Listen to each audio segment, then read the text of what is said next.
नमस्कार, मी डॉक्टर मंगेश देशपांडे, ऑर्थोवेद रुग्णालय, डोंबिवली। सकाळी उठल्या उठल्या आपली कंबर जखडलेली असते का? थोडंसं वाकून काम केल्यानंतर कमरेतून भयंकर वेदना येतात का? कमरेपासून नितंबापासून मागे पूर्ण पायाच्या पोटरीपर्यंत टाचेपर्यंत या वेदना जातात का? कधीकधी पायात मुंग्या येतात का? पायांची शक्ती कमी झाली आहे असं वाटतं का? थोडंसं जरी चाललं तरी पाय भरून येतात का?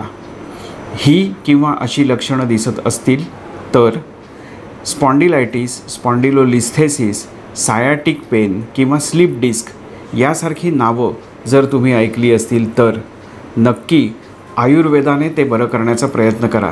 आयुर्वेदामधील पंचकर्मामध्ये विरेचन, रक्तमोक्षण, बस्ती या उपचारांनी अत्यंत प्रभावीपणे या ट्रीटमेंट्सने लोकांना बरं वाटतं।